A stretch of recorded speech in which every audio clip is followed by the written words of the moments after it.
అందరికీ నమస్కారం అండి. ఆంధ్ర రాష్ట్రంలో ఈ కూటమి ప్రభుత్వ పాలన చూసిన తరువాతన ప్రజలు కూడా ఫిక్స్ అయిపోయారు అనుకుంటా. మన దినచర్యలో ఇది కూడా ఒక భాగమే. ఇటువంటి దారుణాలు, దాష్టికాలు ఉదయం నిద్ర లేసిన దగ్గర నుంచి మళ్ళీ రాత్రి పడుకునేదాకా ఏదో ఒక సంఘటన వినాల్సి వస్తుంది. కాబట్టి ఇది మామూలే అని చెప్పి పాపం ప్రజలు కూడా ఫిక్స్ అయిపోయారు. ఇంకే వాళ్ళు మాత్రం ఏం చేస్తారులేండి, వ్యవస్థలను మలినం చేసే విధంగా, అలాగనే ఈ యొక్క ప్రజాస్వామ్యాన్ని మలినం చేసే విధంగా ఈ కూటమి ప్రభుత్వం యొక్క మాటలు చేతలు ఉన్నప్పుడు ఖచ్చితంగా ప్రజలు అలా ఫిక్స్ అవ్వడంలో తప్పు లేదనుకుంటాను. రీసెంట్గా ఆడపిల్లల మీద ఎన్ని అఘాయిత్యాలు జరిగాయి, ఎన్ని అత్యాచారాలు జరుగుతున్నాయి. ఆడపిల్లల్ని రక్షిస్తాను అని చెప్పి వచ్చిన వ్యక్తి ఈరోజు ఇంకా హిందూ ధర్మ పరిరక్షణ అనుకుంటూ మన రాష్ట్రంలో ఉన్న సమస్యలను గాలి కొదిలేసి పక్క రాష్ట్రాలను గెలుగుతూ కొత్త సమస్యలు సృష్టిస్తున్నాడు ఈ కొత్త దేవుడు. మీ అందరికీ తెలుసు, అరే మన రాష్ట్రంలో ఇన్ని సమస్యలు ఉన్నాయి, ఈ సమస్యలను ఏ విధంగా పరిష్కరించాలి అనేది మానేసేసి పక్క రాష్ట్రాలను గెలుక్కుంటూ ఇంకా కొత్త సమస్యలు సృష్టించుకుంటూ ఈయన తిట్టించుకోవడమే కాకుండా ఆంధ్ర రాష్ట్ర ప్రజలను కూడా తిట్టిస్తున్నాడు. పక్క రాష్ట్రాల ప్రజల నుంచి వాళ్ళు ఒకటే అంటున్నారు, ఇటువంటి జోకర్ని మీరు ఏ విధంగా ఎన్నుకున్నారు అని చెప్పి, ఎంత తెలివి తక్కువ ప్రజలు ఆంధ్ర రాష్ట్ర ప్రజలు అని చెప్పి ఇక జోకర్ సర్కస్ ఫీట్లు వేస్తూ ఉంటాడు. కాబట్టి చూస్తూ ఎంజాయ్ చేయండి అనేసి వాళ్ళ మాటలు వాళ్ళు పోస్టులు పెడుతుంటే నిజంగా బాధ అనిపిస్తుంది. విద్యార్థులకు రావాల్సిన ఫీజు రియంబర్స్మెంట్ పక్కకి వెళ్ళిపోయింది, అమ్మఒడి పక్కకి వెళ్ళిపోయింది. అలాగే రైతు కష్టాలు తీసుకున్నా, ఇంకా విశాఖ స్టీల్ ప్లాంట్ తీసుకున్నా, వరద బాధితులను తీసుకున్నా, ఈ యొక్క కక్ష సాధింపు హత్యలను తీసుకున్నా, లేదు ఆడపిల్లల మీద జరుగుతున్న అఘాయిత్యాలని, హత్యలని, అత్యాచారాలని తీసుకున్నా, రోజు రోజుకు ఏదో ఒక మూల నుంచి ఏదో ఒక సంఘటన జరిగి మనసు బాధించే విధంగా ఇటువంటి సంఘటనలు ఉంటే ఈ కూటమి ప్రభుత్వం చేస్తున్న దౌర్భాగ్యపు చర్యలు చూస్తున్నప్పుడు చాలా మందికి బాధ అనిపించి ఈ సోషల్ మీడియాలో వీడియోల ద్వారానో లేకపోతే పోస్ట్ల ద్వారానో వాళ్ళ యొక్క వాయిస్ను వినిపిస్తూ వస్తుంటే వాళ్ళ మీద ఇంకా బెదిరింపులకు దిగుతున్నారు అని అంటే డైరెక్ట్గానే బెదిరింపులు దిగుతున్నారు. మీరు చూసే ఉంటారు, సాక్షాత్తు మన ముఖ్యమంత్రి గారే అన్నారు. ఏ విధంగా మాట్లాడారో ఇంకా బైట్స్ చూస్తే మీకు అర్థమవుతుంది. ఎవరైనా ప్రశ్నిస్తే ఎదురు తిరిగితే తాట తీస్తాం, తోలు తీస్తాం, వాళ్ళ మీద కఠిన చర్యలు ఉంటాయి అని చెప్పి సాక్షాత్తుగా మీడియా ముందే ఆయన మాట్లాడుతున్నాడు అని అంటే, ఒక రాచరికపు పాలనను పరిచయం చేస్తున్నాడు అని అంటే, ఇంకా చంద్రబాబు గారి మార్కు రాజకీయాలు ఈ విధంగానే ఉంటాయి అని చెప్పేసి తేటతెల్లం అవుతుంది. విజయవాడకు సంబంధించి వరద బాధితులకు అందాల్సిన నిధులు అందకపోగా వీళ్ళు ఎంతగా డబ్బులు తినేశారు. శవాల మీద పేలాల ఎరక తినే ప్రభుత్వం ఇది. నిజంగానే ఏదైతే విరాళాల రూపంగా వచ్చిందో ఆ డబ్బుల్ని కూడా స్కామ్ చేసేసారు ఎవరికి వాళ్ళు అని అంటే, ఇంకా శవాల మీద పేలాలే కదా మీరు ఏరుకుంటున్నది. ఏమనాలి చెప్పండి? పులిహోరకు దాదాపుగా 360 కోట్ల పైన మీరు బిల్లులు చూపిస్తున్నారు అని అంటే, పులిహోరకి ఇంకా అగ్గిపెట్లకు, క్యాండిల్స్కి 23 కోట్లు అని చెప్తుంటే నమ్మేస్తున్నారు జనాలు. ఎర్రి జనాలు కదా పాపం, నమ్మేస్తారు. ఏం చేస్తాం, ఇంకా ఏరి కోరి తెచ్చుకున్న ప్రభుత్వం కాబట్టి తప్పదు, మరి అనుభవించాలి కదా. అంతేకాకుండా రీసెంట్గా అయితే జయము జయము చంద్రన్న అనేది మీరు అందరూ చూసే ఉంటారు. జయము జయము చంద్రన్న అంటే ఏం గుర్తుకొస్తుంది అని అంటే మనకు పోలవరం గుర్తుకొస్తుంది. ఈ పోలవరము సందర్శనార్థము ఈ యొక్క పాట బుట్లో బయటకు వచ్చిందనమాట. అక్కడ వెళ్ళిన కొంతమంది మహిళలు ఈ జయము జయము చంద్రన్న, జయము నీకు చంద్రన్న అంటూ పాట పాడి మస్తు ట్రోలు గురి చేశారు. అప్పుడు పోలవరము సందర్శనార్థము అంటే 2018 డిసెంబర్ నుంచి 2019 మార్చి వరకు 23 కోట్లు ఖర్చు అయిందంట. ఆ బస్సులు వేసేకి, మహిళలకు ఫుడ్ పెట్టను, ఆ యొక్క పాటకు అంతే అనాలి.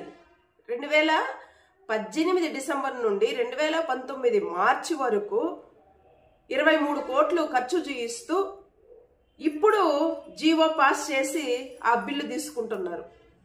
ఏమనాలి చెప్పండి? ప్రజల డబ్బుని ఇంతగా దుర్వినియోగం చేస్తూ ఎవరు చూపించమన్నారు? పోలవరం ఎవరు బస్సులు వేయమన్నారు?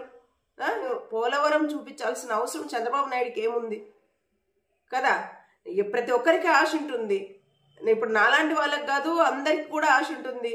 ఏ విజయవాడనో వైజాగో లేకపోతే అరకో వెళ్ళాలి అని చెప్పి. ప్రభుత్వం ఏమన్నా నాకు టికెట్ వేసి పంపిస్తుందా? చూసిరమ్మా, నీకు ఆశ ఉంది, అక్కడ డెవలప్మెంట్ ఏ విధంగా జరిగింది అనేసి అయితే పంపదు కదా ప్రభుత్వము. అలాంటిది చంద్రబాబు నాయుడు గారు ఎందుకు 23 కోట్లు ఖర్చు పెట్టి పోలవరం సందర్శనార్థము ఇప్పుడు జీవో పాస్ చేసి తీసుకోవడం ఏంటి? ఇటువంటివి ఎవరు అడగరా? ఇటువంటి దారుణాల మీద గళం ఎప్పితే, ప్రశ్నిస్తే బెదిరింపులకు దిగుతారా డైరెక్ట్గా?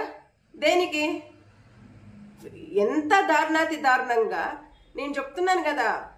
ఈ ఇసుక పాలసీల మీదన ఏ విధమైన విమర్శలు వస్తున్నాయో స్వయాన వీళ్ళ ఆస్థాన పత్రికలే, ఈ పచ్చ పత్రికలే చంద్రబాబు నాయుడు మీద ఇంకా వ్యతిరేకతను పెంచుకుంటూ ఈ యొక్క లిక్కర్ మీద కావచ్చు, అంటే మద్యం మీద కావచ్చు, అలాగనే ఈ యొక్క ఇసుక మీద కావచ్చు, సాక్షాత్తు చంద్రబాబు నాయుడు గారి ఆస్థాన పత్రికలే ఇంకా వ్యతిరేకతను చూపుతూ ఏ విధంగా ముందుకు వస్తున్నాయి, ఏ విధంగా వార్తలు రాస్తున్నాయో మనం చూస్తూనే ఉన్నాం.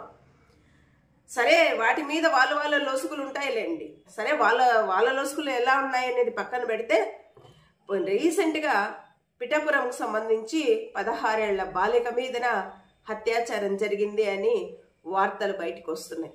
ఈ అత్యాచారం చేసింది ఎవరు అంటే సాక్షాత్తు పిఠాపురం మండల అధ్యక్షురాలు భర్త ఆ 16 ఏళ్ల బాలికను అత్యాచారం చేశారు అని, ఆ బాలికను అత్యాచారం చేస్తున్న సమయంలో ఒక ఆడామని కాపలాగా పెట్టి అత్యాచారం చేశారని, ఆ అమ్మాయి అపస్మారక స్థితికి వెళ్ళిపోయిందని, అలాగే ఆ యొక్క స్పాట్లో ఈ చిత్తు కాగితాలు ఏరుకున్నటోళ్ళు చూసి వాళ్ళిద్దరిని పట్టుకొని ఆ యొక్క మహిళను, ఆ టీడీపీ మండలాధ్యక్షురాలు భర్తను పట్టుకొని పోలీసులకు అప్పచెప్పారని, పోలీసులు కేసు నమోదు చేసుకోవడానికి ఇంకా వెనక ముందు ఆడిన తర్వాత ఇంకా కొంచెం తప్పది, ఇది బయటకు వచ్చి పెద్దగా ఇక ఈ విషయం బయటకు వస్తే విమర్శలు ఎదుర్కోవాల్సి వస్తుంది కాబట్టి ఖచ్చితంగా కేసు నమోదు చేసుకున్నారు అని చెప్పేసేసి మరి అక్కడి నుంచి కూడా వార్తలైతే అందుతున్నాయి. ఇటువంటి దారుణాలు రోజుకొకటి చూస్తూనే ఉన్నాం. ఎంతటి దౌర్భాగ్య స్థితికి ఈ కూటమి ప్రభుత్వం దిగజారిపోతుందో రోజుకి ప్రజలు కూడా గమనిస్తూనే ఉన్నారు. వరద బాధితులకు సంబంధించిన విరాళాల్లో దాదాపుగా 100,000 కోట్లు స్కామ్ జరిగింది అని చెప్పేసేసి ఇంకా విమర్శలు కూడా బయటకు వస్తున్నాయి. అలాగనే గవర్నమెంట్ ఖర్చు పెట్టిన తీరు తెన్నులు చూసినప్పుడు నిజంగా ప్రతి ఒక్కరికి ఆలోచన వస్తుంది, ఇదేంటి కోతులకు 23 కోట్లు ఖర్చు పెట్టడం ఏంటి, అలాగనే పులిహోరకు 368 కోట్లు ఏంటి, ఇట్లాంటివన్నీ చూసినప్పుడు నిజంగా బాధ అనిపిస్తుంది. ఇంకా ఇసుక రీచుల గురించి చెప్పనక్కర్లేదు.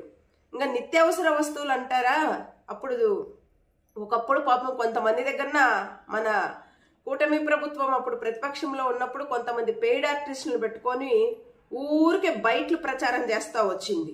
మనం చూసాం కూడా కొన్ని వీడియోస్ షార్ట్స్ రూపంగా. నిత్యావసర ధరలు పెరిగిపోయినాయి, నూనె ధరలు పెరిగిపోయినాయి, ఉల్లిపాయల ధరలు పెరిగిపోయినాయి, టమోటా ధరలు పెరిగిపోయినాయి, జగన్మోహన్ రెడ్డి వచ్చినప్పటి నుంచి ఇంత ధరలు పెంచేశారు అని చెప్పేసేసి ఇంకా ఆ మద్యం మీద అంత కాస్ట్ పెట్టాడు.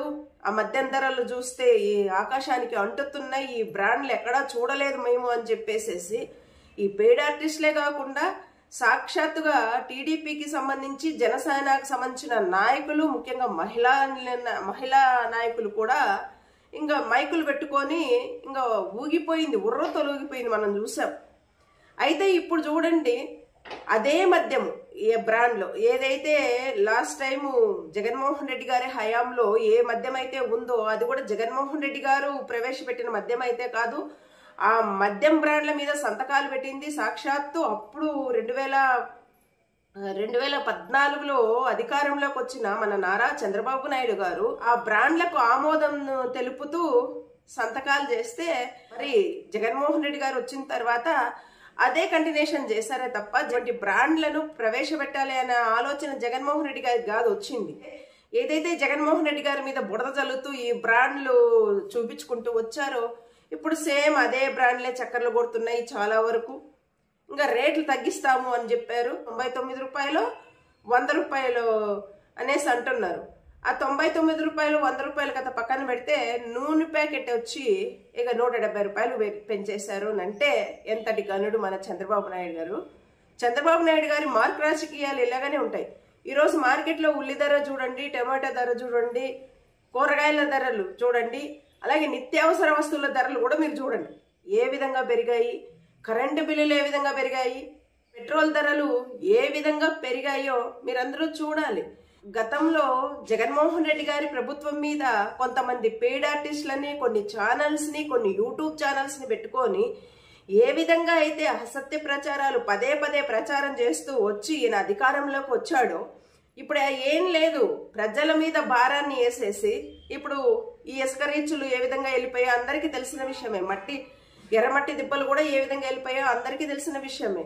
ఇంకా విశాఖ స్టీల్ ప్లాంట్ గురించి ప్రజలు ఏ విధంగా పోరాడుతున్నారు, అలాగే వాలంటీర్లు ఈరోజు రోడ్డు మీదకి కదం దొక్కుతున్నారు ఇంకా ధర్నాలని చెప్పేసేసి. ఇన్ని సమస్యలు రాష్ట్రాన్ని చుట్టుముడుతుంటే వీళ్ళ యొక్క పత్రికలకు, వీళ్ళ యొక్క యూట్యూబ్ ఛానల్స్కు, వీళ్ళ యొక్క పచ్చమందకు ఈ కొన్ని కుక్కలు ఉంటాయి కదా, ఈ కుక్కలకు ఇన్ని దారుణాలు కళ్ళ ముందర కనబడుతున్నా కూడా వీటి మీద స్పందించరు. మనం స్పందించినామనుకోండి అమాంతం వచ్చి కామెంట్ చేస్తూ ఉంటారు. ఇటువంటి కుక్కల్ని, ఇటువంటి ఛానల్స్ని, ఇటువంటి పెయిడ్ ఆర్టిస్టులని పెంచి పోషిస్తున్నది కూడా నారా చంద్రబాబు నాయుడు గారే. ఇక్కడ వర్కులు ఏమి ఉండవు వీళ్ళకు. వీళ్ళు ప్రజలను రంజింపజేసే పాలన ఎక్కడ ఇయ్యరు. ప్రచారాల మీద అధికంగా డబ్బులు ఖర్చు పెడుతూ ఉంటారు. కొన్ని ఛానల్స్ను కొనేసి, కొంతమంది మనుషులు కొనేసేసి వాళ్ళ దగ్గర ఇటువంటి అసత్య ప్రచారాలు చేపిస్తూ, కొన్ని ప్లాట్ఫామ్లు వాడుకుంటూ, కొన్ని సోషల్ మీడియా ప్లాట్ఫామ్లు వాడుకోవడానికి కొన్ని కుక్కలకి ఇంకా జీతాలిచ్చి మరీ పెట్టుకొని అసత్య ప్రచారాలు చేపిస్తున్నారు అనంటే, రాజకీయ దాహాన్ని ఈ విధంగా తీర్చుకుంటున్నారు అనంటే, వ్యవస్థలు ఇంత భ్రష్టు పట్టిపోతుంటే, సమాజం ఇంత భ్రష్టు పట్టిపోతుంటే చాలా మంది అంటారు మాకేమందండి, మేము ఎందుకు మాట్లాడాలి, మా పిల్లల భవిష్యత్తుకు మేము డబ్బులు దాచుకున్నాం, అంతా సేఫ్ సైడ్ ఉంచేసుకుందాం, ఎవరు ఎట్టపోతే ఏంటి, రాష్ట్రం ఎట్టిపోతే ఏంటి, ఎవరు రాజకీయాలకు వస్తే ఏంటి, ఎవరు రాజకీయాలకు రాకపోతే ఏంటి అనేసి మనం ఏదైతే అనుకుంటామో ఇక్కడ నిజంగా ఒక్కటి ఆలోచించుకోగలగాలి ప్రతి ఒక్కరు కూడా. ఇప్పుడు ఏదైతే వ్యవస్థలు భ్రష్టు పడుతున్నాయో రాను రాను ఈ విధంగా వ్యవస్థలు భ్రష్టు పడుతూ పోతూ వచ్చేటప్పటికి నువ్వు ఏదైతే నేను దాచుకున్నాను, నేను సేఫ్ జోన్లో ఉన్నాను, నా బిడ్డలు కూడా సేఫ్ జోన్లో పెట్టాను అనేసి నువ్వు ఏదైతే అనుకుంటావో అటువంటి వ్యవస్థలే ఫస్ట్ నిన్ను, నీ బిడ్డను, నీ యొక్క నమ్మకాన్ని, స్వేచ్ఛని హరింపచేస్తున్నాయి అనేది ఒక్కసారి ఆలోచించుకోండి. నీ స్వేచ్ఛని హరిస్తున్నాయి, నీ రైట్స్ ని హరిస్తున్నాయి, నువ్వు మాట్లాడే హక్కును కూడా కోల్పోతున్నావు అని అంటే భావితరాలకు మంచి భవిష్యత్తుని అందించాలి అనే మన పోరాటం కావచ్చు, మన ఆశయం కావచ్చు, ఇటువంటి వ్యవస్థల మీద, ఇటువంటి నాయకుల మీద మాట్లాడకుండా నిజాలు మాట్లాడుతున్న వాళ్ళ మీద ఏ విధమైన దాడులు చేయాలి, వాళ్ళని ఏ విధంగా కట్టడి చేయాలి, వాళ్ళని ఏ విధంగా భయపెట్టాలి అని కొన్ని దుష్ట శక్తులు ప్రయత్నిస్తున్నారు అని అంటే ఒకసారి ఆలోచించుకోండి. మనము రాబోయే తరాలకు మంచి భవిష్యత్తుని ఏ విధంగా అందించగలమో ఒకసారి ఆలోచించుకుంటే మీకు అందరికీ అర్థమవుతుంది. చంద్రబాబు నాయుడు గారి మార్క్ రాజకీయాలంటే ఇవే కదా, పవన్ కళ్యాణ్ గారి మార్క్ రాజకీయాలంటే ఇవే కదా. కులాల ప్రాతిపదికనో, మతాల ప్రాతిపదికనో, అభిమాన ముసుగులోనో మనం సమర్థించుకుంటూ పోతూ ఉంటే ఇంకా రాబోయే తరాలకు మరి ఎటువంటి భవిష్యత్తుని మనము అందివ్వగలము అనేది ప్రతి ఒక్కరూ కూడా మనస్సాక్షిగా క్వశ్చన్ వేసుకొని ఇప్పుడున్న ప్రభుత్వం మీద, అన్యాయాల మీద, అక్రమాల మీద, ఈ దౌర్భాగ్యపు పాలన మీద, ఈ రాచరికపు పాలన మీద ఖచ్చితంగా మీరు ఆలోచించాలి. ఇటువంటి వాటి మీద ఖచ్చితంగా ఆలోచిస్తే మీకు అర్థమవుతుంది ఆంధ్ర రాష్ట్రంలో ఏం జరుగుతుంది, ఎటువంటి పాలన జరుగుతుంది, రాష్ట్ర భవిష్యత్తు ఏంటి, రాబోయే తరాల భవిష్యత్తు ఏంటి, ఇవన్నీ ఆలోచించి చూడండి. మీకు మీరుగా ఏమి కోల్పోతున్నారో అర్థమవుతుంది. మేము మాట్లాడుతున్నది ఒక పార్టీకి సపోర్ట్ చేసే కావచ్చు, నేను దీంట్లో కాదని చెప్పను. కానీ న్యాయ అన్యాయాలని నేను ఒకటికి 10 సార్లు క్రాస్ చెక్ చేసుకొని ఏ ప్రభుత్వము ఏ విధమైన పాలన అందించింది, ఇప్పుడున్న ప్రభుత్వం ఏ విధమైన పాలనను అందిస్తుంది అని నేను ఒకటికి 10 సార్లు క్రాస్ చెక్ చేసుకున్న తర్వాతనే నేను వీడియో చేస్తూ ఉంటాను. ఇట్స్ ఓకేనండి. ఈ యొక్క వీడియో మీద మీ యొక్క అభిప్రాయాలు తెలియజేస్తారని ఆశిస్తున్నాను. అండ్ థ్యాంక్స్ అండి. Thanks a lot.